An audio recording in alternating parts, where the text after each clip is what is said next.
followed me there too. After that episode, I took a home loan for $5 million. I then happened to go to Mexico, but they followed me there 6 months later. After that, as you know, I married you and bought this yacht in Texas for $10 million. I haven't paid the first installment yet, so don't worry, stay calm, don't panic, they will find us. They always do. Shankaran Pillai's faith that he would be found, or more accurately, his realization that he could never escape his creditors, is a phenomena that rest of the world knows by another name, karma. The inescapable basis of our lives, the mechanism that decrees that we cannot evade the consequences of our own actions, the cycle that appears to follow us grimly and inexorably wherever we go. Although the word is Indian in origin, karma is now a term that has invaded every dictionary. It is not merely the stuff of metaphysical tomes and academic treatises. It is instead a term that has pervaded lexicons across the world, from the esoteric to the pop. How did this Sanskrit term enter every single language in the world? How do we account for this extraordinary popularity, its capacity to endure across centuries?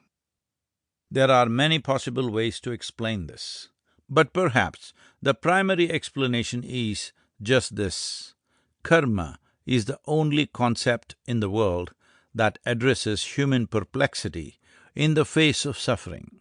It is the only logic that explains the seeming arbitrariness of the world we live in. How else do we understand the pervasiveness of human anguish? How do we explain the horrors of war and terminal illness, the mute agony on the faces of starving children and traumatized prisoners, the unending catalogue of savagery and conflict that has been the human experience for as long as we can remember? Moreover, how do we answer these ancient questions? Why do terrible things happen to good people? Why does fortune so often favor those who seem cruel or unkind or morally compromised? Why do life circumstances seem so random and capricious? Why does it feel sometimes that God, if one exists, must be playing marbles with the world? Why does the universe so often seem such a hostile, lawless, ungoverned place? Perhaps no other word answers that bewildered human why, as well as karma has or can. For far too long, the word has been either grotesquely oversimplified or needlessly mystified. It is time to explore the concept more deeply. It is time to unpack the most overused, abused, and yet indispensable word in the spiritual vocabulary of the world.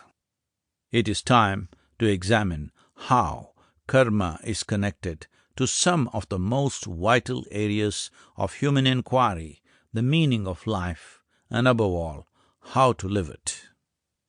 This book hopes to be both an exploration and a guide, offering the listener keys to living intelligently and joyfully in a challenging world. In the process, it seeks to restore the word karma to its original transformational potential. It hopes to peel off accretions of misunderstanding and look at karma in all its pristine power, with all its explosive resonance. Throughout the book, I will outline a series of sutras to help you navigate the world of karma. Sutra literally means thread. Nobody wears a necklace for the sake of the thread, but without a thread, there can be no necklace. In the yogic culture, a guru traditionally offered students a spare thread of guidance to navigate their way through life. But this volume hopes to provide listeners both guidance and detail.